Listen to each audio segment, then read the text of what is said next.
जय श्री कृष्णा दोस्तों। राधे राधे।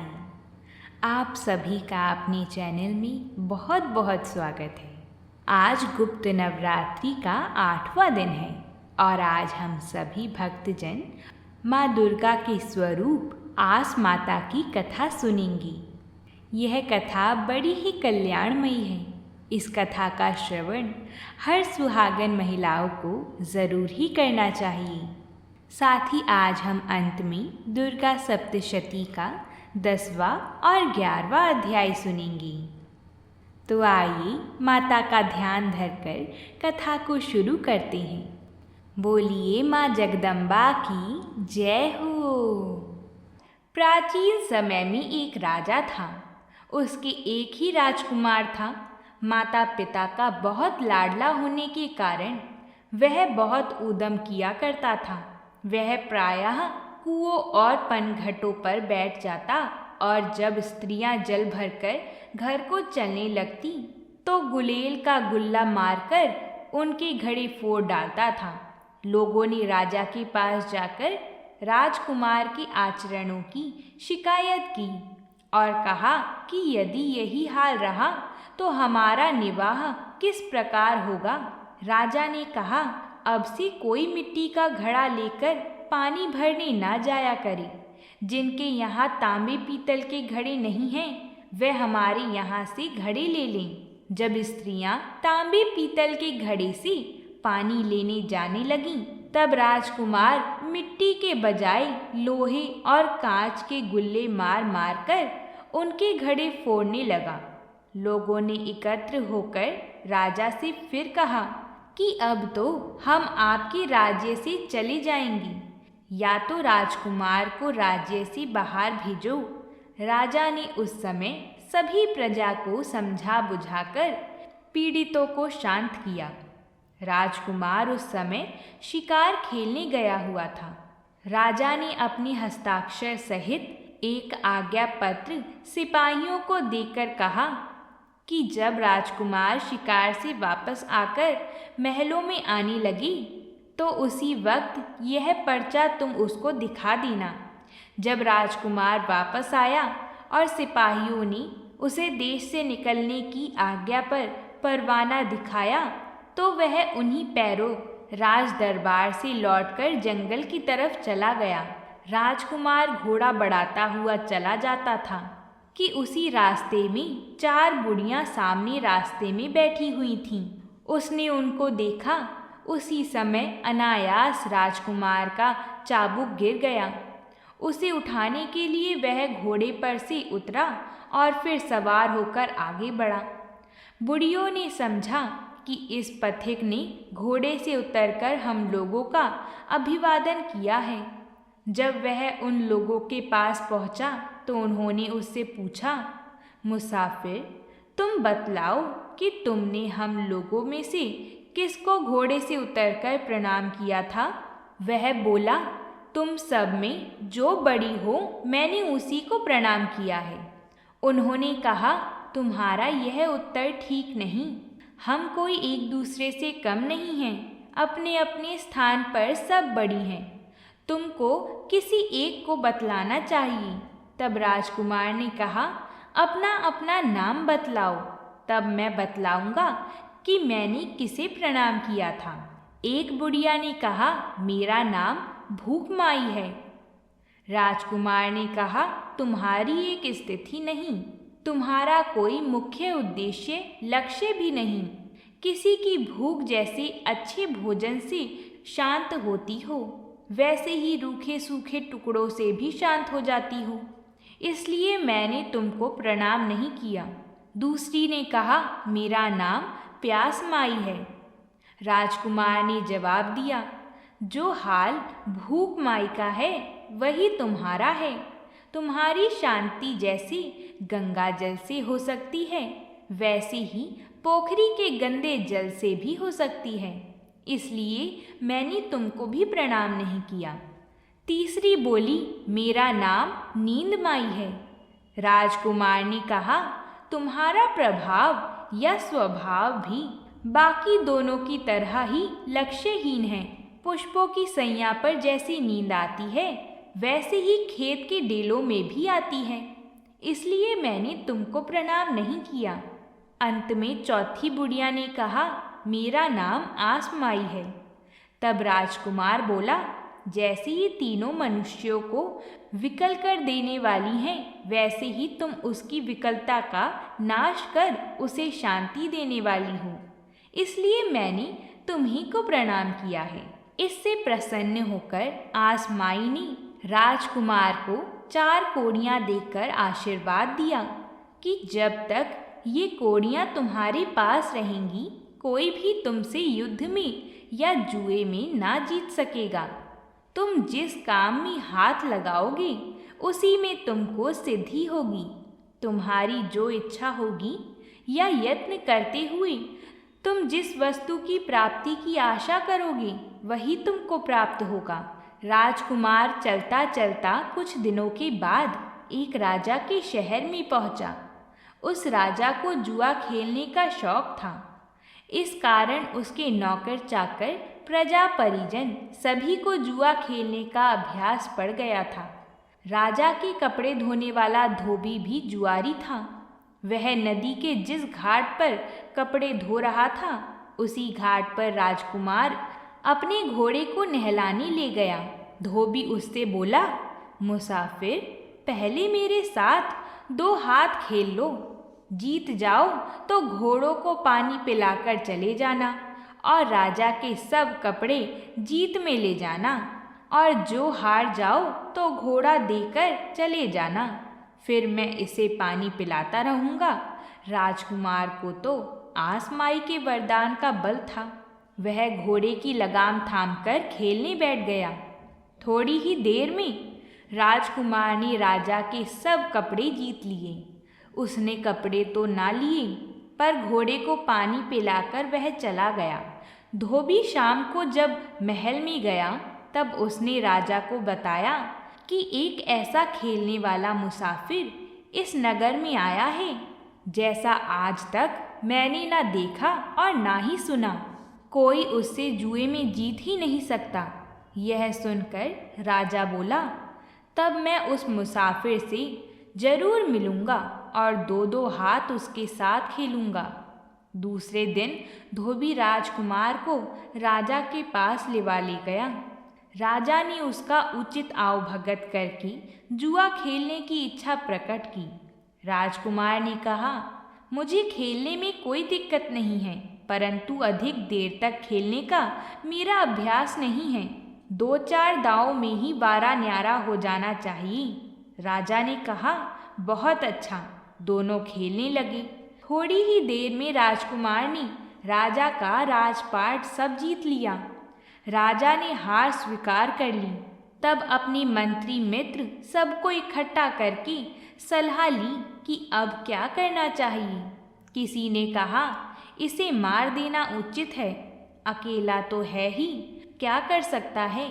किसी ने कहा, राज का एक अंश देकर उसे राजी कर लेना चाहिए। राजा ने वृद्ध की बात मानकर राजकुमार से अपनी बेटी का ब्याह कर दिया। राजकुमार कोई साधारण मनुष्य तो था नहीं, वह भी तो राजा का लड़का था। उसके आचरण से राजा को बड़ी असंता हुई। राजा ने सलाह देने वाले वृद्ध को बहुत इनाम दिया। विवाह हो जाने के बाद राजकुमार को अलग महल दे दिया गया। राजा की कन्या भी अपने पति के साथ इन्हीं महलों में रहती थी। वह बड़ी ही सदाचारिणी और विनयशील स्त्री थी। उस घर में सास नंद व कोई भी नहीं थी जिनकी आज्ञा का वह पालन करती। इस कारण उसने कपड़े की गुड्डियां बनाकर रख ली। जब वह श्रृंगार करके निश्चिंत होती, तब उन गुड़ियों को सास नंद मानकर उनके पैर पड़ती और आंचल पसार कर उनका आशीर्वाद लेने के बाद पति के समीप जाती थीं। एक दिन राजकुमार ने उसे गुड़ियों के पैर पड़ते देख लिया। उसने पूछा, यह तुम क्या करती रहती हो? राजकुमारी ने जवाब दिया, मैं यह स्त्री धर्म का निर्वाह करती हूँ। यदि मैं आपके घर में होती तो नित्य सास नंद के पैर पड़ती और उनसे आशीर्वाद लेती, किंतु यहाँ सास नंद कोई नहीं है। तब इन गुड़ियों को सास नंद मानकर अपना धर्म निर्वाह करती हूँ। यह सुनकर राजकुमार बोला, यदि ऐसी बात है तो गुड़ियों के पैर पड़ने की क्या ज़रूरत है? तुम्हारे परिवार में तो सभी कोई हैं। यदि तुम्हारी इच्छा है तो अपने घर चली। वह बोली, इससे अच्छा क्या है कि मैं अपने घर चलकर अपने परिवार में मिल मिलाकर रहूं। विवाह हो जाने के बाद लड़की का माता पिता के घर में रहना किसी हालत में अच्छा नहीं है। वह विवाह होने पर भी बिना ब्याही के समान होती है। आप घर को चलिए, मैं खुशी से आपके साथ चलूँगी। तब राजकुमार ने अपने सास ससुर से कहा, मैं अपने घर को जाना चाहता हूँ, आप मुझे आज्ञा दीजिए। राजा ने उनकी यात्रा का सब प्रबंध करके बेटी को विदा कर दिया। राजकुमार नई दुल्हन को लिवा लाया। भीड़ भाड़ के साथ चलता हुआ कुछ दिनों में अपने पिता की राजधानी के पास पहुंचा। इधर जिस दिन से राजकुमार चला गया था, उसी दिन से राजा रानी दोनों उसके विरह में दिन ब दिन दुबले होने लगे थे। जब राजकुमार वापस आया, उन दिनों उसके माता पिता दोनों अंधे हो गए थे। राजकुमार की सेना देखकर लोगों ने राजा को सूचना दी कि कोई बड़ा राजा आया है। तब राजा उनसे मिलने के लिए तैयार हो गया। उसी समय राजकुमार ने महल के दरवाजे पर आकर खबर कराई कि मैं अपने अपराध की पूरी सजा पा चुका हूँ। अब आज्ञा है तो चरणों में हाजिर हों। यह सुनते ही राजा को बड़ी खुशी हुई। उसने कहा, मैं बाप हूँ, वह बेटा है, उसका घर है, खुशी से आवे। तब राजकुमार ने फिर बोला, मैं विवाह कर लाया हूँ। पहले कुलाचार के अनुसार अपनी बहू को महलों में बुलाइए, तब पीछे मैं आऊँगा। इस पर राजा ने सवारी लगवाई। तब राजा खुद बहू को लिवाने गया। महलों में आकर बहू ने सास के पैर पड़े। सास ने आशीर्वाद दिया। कुछ दिनों के बाद उस राजकन्या के भी अति सुंदर बालक हुआ। इसी बीच में राजा रानी की नज़र भी ठीक हो गई। जिस परिवार में अंधेरा पड़ा था, उसी परिवार में आसमाई की कृपा से आनंद की वर्षा होने लगी। उसी समय से लोक में आसमाई की पूजा की जाती है। तो बोलिए आसमाई की जय हो। आइए अब हम सभी दुर्गा सप्तशती का 10वां और 11वां अध्याय शुरू करते हैं। महर्षि मेधा ने कहा, हे राजन, अपने प्यारे भाई को मरा हुआ तथा सेना को नष्ट हुई देखकर क्रोध में भरकर दैत्यराज शुंभ कहने लगा, हे दुष्ट दुर्गे, तू अहंकार से गर्व मत कर, क्योंकि तू दूसरों के बल पर लड़ रही है। देवी ने कहा, हे दुष्ट, देख, मैं तो अकेली ही हूँ। इस संसार में मेरे सिवा दूसरा कौन है? यह सब मेरी शक्तियाँ हैं। देख, यह सब की सब मुझ में प्रविष्ट हो रही हैं। इसके पश्चात ब्राह्मणी आदि सब देवियां उस देवी के शरीर में लीन हो गईं और देवी अकेली रह गई। तब देवी ने कहा, मैं अपनी ईश्वरीय शक्ति से अनेक रूपों में यहाँ उपस्थित हुई थी। उन सब रूपों को मैंने समेट लिया है। अब अकेली ही यहाँ खड़ी हूँ। तुम भी यहीं ठहरो। महर्षि मेधा ने कहा। तब देवताओं तथा असुरों के देखते देखते देवी दैत्यराज ने भी भयंकर अस्त्रों का प्रहार आरंभ कर दिया। देवी के छोड़े हुए सैकड़ों अस्त्रों को दैत्य ने अपने अस्त्रों द्वारा काट डाला था। इसी प्रकार शुंभ ने जो अस्त्र छोड़े, उनको देवी ने अपनी भयंकर हुंकार के द्वारा ही काट डाला। दैत्य ने जब सैकड़ों बाण छोड़कर देवी को ढक दिया, तो क्रोध में भरकर देवी ने अपने बाणों से उसका धनुष नष्ट कर डाला। धनुष कट जाने पर दैत्येंद्र ने शक्ति चलाई, लेकिन देवी ने उसे भी काट कर फेंक दिया। फिर दैत्येंद्र चमकती हुई ढाल लेकर देवी की ओर दौड़ा, किंतु जब वह देवी के समीप पहुंचा तो देवी ने अपने तीक्ष्ण बाणों से उसकी चमकने वाली ढाल को भी काट डाला। फिर दैत्येंद्र का घोड़ा मर गया, रथ टूट गया, सारथी मारा गया। तब वह भयंकर मुद्रा लेकर देवी पर आक्रमण करने के लिए चला, किंतु देवी ने अपने तीक्ष्ण बाणों से उसके मृदर को भी काट दिया। इस प्रकार दैत्य ने क्रोध में भरकर देवी की छाती में बड़े जोर से एक मुक्का मारा। दैत्य ने जब देवी को मुक्का मारा तो देवी ने भी उसकी छाती में जोर से एक थप्पड़ मारा। थप्पड़ खाके पहले तो दैत्य पृथ्वी पर गिर पड़ा, किंतु तुरंत ही वह उठा और खड़ा हुआ। फिर वह देवी को पकड़कर आकाश की ओर उछला और वहां जाकर दोनों में युद्ध होने लगा। वह युद्ध ऋषियों और देवताओं को आश्चर्य में डालने वाला था। देवी आकाश में दैत्य के साथ बहुत देर तक युद्ध करती रही। फिर देवी ने उसे आकाश में घुमाकर पृथ्वी पर गिरा दिया। दुष्ट आत्मा दैत्य पुनः उठकर देवी को मारने के लिए दौड़ा। तब उसको अपनी ओर आता हुआ देखकर देवी ने उसकी छाती विदीर्ण करके उसको पृथ्वी पर पटक दिया।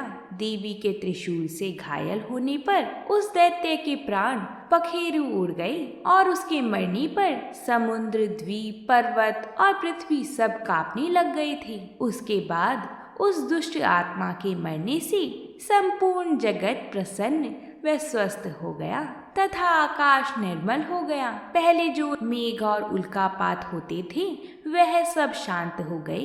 उसके मारे जाने पर नदियां अपने ठीक मार्ग से बहने लगीं। संपूर्ण देवताओं का हृदय हर्ष से भर गया और गंधर्वियां सुंदर गान गाने लगी, गंधर्व बाजे बजाने लगे और अप्सराएं नाचने लगी। पवित्र वायु बहने लगी, सूर्य की कांति स्वच्छ हो गई, यज्ञशालाओं की बुझी हुई अग्नि अपने आप ही प्रज्वलित हो उठी तथा चारों दिशाओं में शांति फैल गई। इसी प्रकार श्री मार्कंडेय पुराण में सावर्णिक मनवंतर की कथा के अंतर्गत देवी महात्म्य में शुंभवध नामक 10वां अध्याय पूरा हुआ। तो बोलिए जयकारा महामाईदा, बोले सांची दरबार की जय।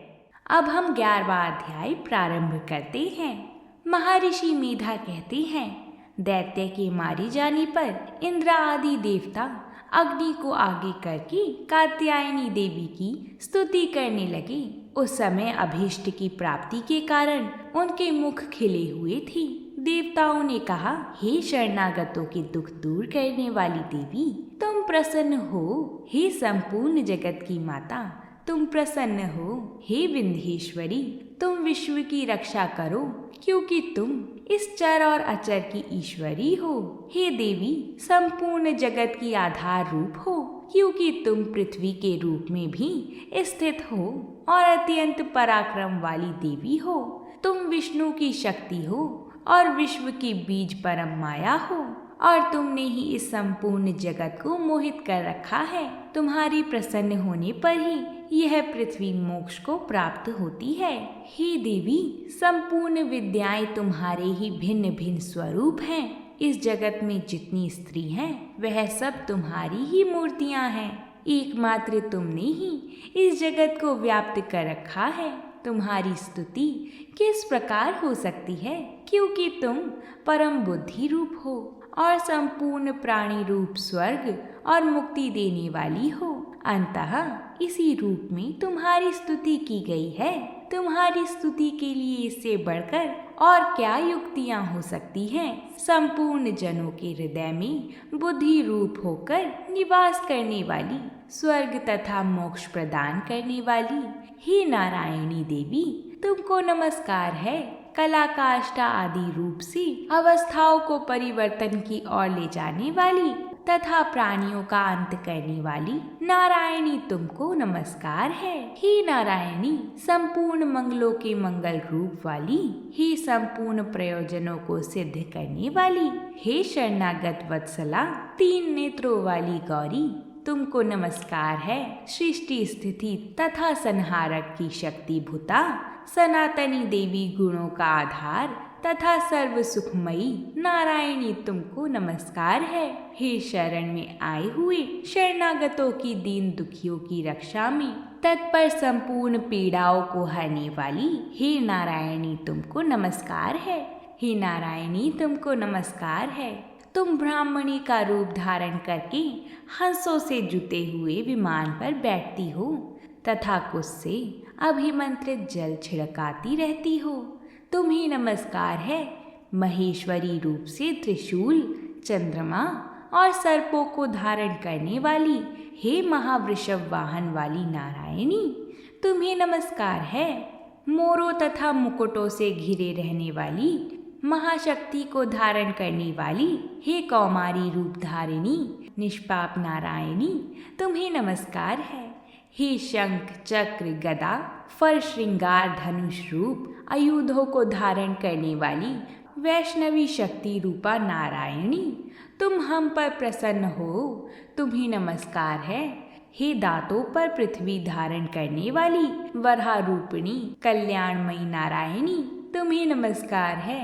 हे उग्र नरसिंह रूप से दैत्यों को मारने वाली त्रिभुवन की रक्षा में संलग्न रहने वाली नारायणी, तुम्हें नमस्कार है। हे मस्तक पर किरीट और हाथ में महावज्र धारण करने वाली सहस्त्र नेत्रों के कारण उज्ज्वल वृत्रासुर के प्राण हरने वाली इंद्री शक्ति हे नारायणी, तुम्हें नमस्कार है। हे शिवदूती स्वरूप से दैत्यों के महामद को नष्ट करने वाली हे घोर रूप वाली हे महाशब्द वाली हे नारायणी, तुम्हें नमस्कार है। दाढ़ों के कारण विकराल मुख वाली मुंडमाला से विभूषित मुंड मर्दनी चामुंडा स्वरूपा नारायणी, तुम्हें नमस्कार है। हे लक्ष्मी, लज्जा, महाविदा, शारदा, पुष्टि, स्वधा, ध्रुवा, महारात्रि तथा महाविद्या रूपा नारायणी, तुमको नमस्कार है। हे मेधा, सरस्वती, ऐश्वर्य रूपिणी पार्वती, महाकाली, नियंता तथा ईश्वर रूपिणी नारायणी, तुम्हें नमस्कार है। सर्वेश्वरी, सर्वशक्ति युक्त देवी, हमारी भय से रक्षा करो, तुम्हें नमस्कार है। हे कात्यायनी, तीनों नेत्रों से विभूषित यह तेरा सौम्य मुख सब तरह के डरों से हमारी रक्षा करे, तुम्हें नमस्कार है। हे भद्रकाली माँ, ज्वालाओं के समान भयंकर, अति उग्र और संपूर्ण असुरों को नष्ट करने वाला तुम्हारा त्रिशूल हमें भय से बचावे, तुमको नमस्कार है। हे देवी, जो अपने शब्द से इस जगत को पूरित करके दैत्यों के तेज को नष्ट करता है, वह आपका घंटा इस प्रकार हमारी रक्षा करे जैसे कि माता अपने पुत्र की रक्षा करती है। हे माँ चंडिके, असुरों के रक्त और चर्बी से चर्चित जो आपकी तलवार है वह हमारा मंगल करे, हम तुमको नमस्कार करते हैं। हे देवी, तुम जब प्रसन्न होती हो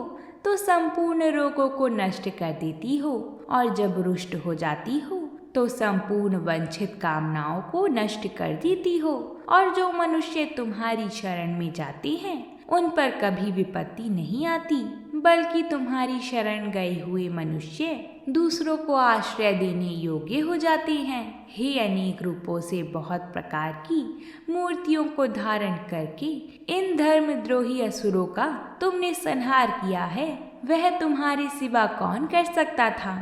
चतुर्दश विद्याएं, षट शास्त्र और चारों वेद तुम्हारे ही प्रकाश से प्रकाशित है, उनमें तुम्हारा ही वर्णन है, और जहाँ राक्षस, विषैले सर्प, शत्रुगण हैं, वहाँ और समुद्र के बीच में भी तुम साथ रहकर इस विश्व की रक्षा करती हो। हे विश्वेश्वरी, तुम विश्व का पालन करने वाली विश्व रूपा हो, इसलिए संपूर्ण जगत को धारण करती हो, इसलिए ब्रह्मा, विष्णु, महेश की भी तुम वंदनीय हो। जो भक्ति पूर्वक तुमको नमस्कार करते हैं वह विश्व को आश्रय देने वाली बन जाती है। हे देवी माँ, तुम प्रसन्न हो और असुरों को मारकर जिस प्रकार हमारी रक्षा की है, ऐसे ही हमारे शत्रुओं से सदा हमारी रक्षा करती रहो। संपूर्ण जगत के पाप नष्ट कर दो और पापों तथा उनके फल स्वरूप होने वाली महामारी आदि बड़े बड़े उपद्रवों को शीघ्र ही दूर कर दो। विश्व की पीड़ा को हरने वाली देवी माँ, शरण में पड़े हुओं पर प्रसन्न हो। त्रिलोक निवासियों की पूजनीय परमेश्वरी, हम लोगों को वरदान दो। देवी ने कहा, हे देवताओं, मैं तुमको वर देने को तैयार हूँ। आपकी जैसी इच्छा हो वैसा वर मांग लो, मैं तुमको दूंगी। देवताओं ने कहा, हे सर्वेश्वरी, त्रिलोकी के निवासियों की समस्त पीड़ाओं को तुम इसी प्रकार हरती रहो और हमारे शत्रुओं को इसी प्रकार नष्ट करती रहो। देवी ने कहा, वैवस्वत मनवंतर के 28वें युग में 2 और महासुर शुंभ और निशुंभ उत्पन्न होंगे। उस समय मैं नंद गोप के घर से यशोदा के गर्भ से उत्पन्न होकर विंध्याचल पर्वत पर शुंभ और निशुंभ का संहार करूंगी। फिर अत्यंत भयंकर रूप से पृथ्वी पर अवतीर्ण होकर मैं वैप्रचित नामक दानवों का नाश करूंगी। उन भयंकर महासुरों को भक्षण करते समय मेरे दांत अनार पुष्प के समान लाल हो जाएंगे। इसके पश्चात स्वर्ग में देवता और पृथ्वी पर मनुष्य मेरी स्तुति करते हुए मुझे रक्त दंतिका कहेंगे। फिर जब 100 वर्षों तक वर्षा ना होगी तो मैं ऋषियों की स्तुति करने पर आयोनिज नाम से प्रकट होंगी और अपने 100 नेत्रों से ऋषियों की ओर देखूंगी। अंतः मनुष्य शताक्षी नाम से मेरा कीर्तन करेंगी। इसी समय मैं अपने शरीर से उत्पन्न हुए प्राणों की रक्षा करने वाली शाकों द्वारा सब प्राणियों का पालन करूंगी और तब इस पृथ्वी पर शाकुंभरी के नाम से विख्यात होंगी और इसी अवतार में मैं दुर्ग नामक महाअसुर का वध करूंगी और इससे मैं दुर्गा देवी के नाम से प्रसिद्ध होंगी। इसके पश्चात जब मैं भयानक रूप धारण करके हिमालय निवासिनी ऋषियों महर्षियों की रक्षा करूंगी, तब भीमा देवी नाम से मेरी विख्याति होगी। और जब फिर अरुण नामक असुर तीनों लोगों को पीड़ित करेगा, तब मैं असंख्य भ्रमरों का रूप धारण करके उस महादैत्य का वध करूंगी। तब स्वर्ग में देवता और मृत्युलोक में मनुष्य मेरी स्तुति करते हुए मुझे भ्रामरी नाम से पुकारेंगे। इस प्रकार जब जब पृथ्वी राक्षसों से पीड़ित होगी, तब तब मैं अवतरित होकर शत्रुओं का नाश करूंगी। तो इस प्रकार श्री मार्कंडेय पुराण में सावर्णिक मनवंतर की कथा के अंतर्गत 11वां अध्याय पूरा होता है। अगर आप सभी को ये कथाएं पसंद आई हों तो वीडियो को लाइक ज़रूर करिएगा। साथ ही अपने परिवारजनों के साथ इस कथा को शेयर ज़रूर करिएगा। माता रानी सभी पर कृपा करें। प्रेम से बोलिए जय माता दी।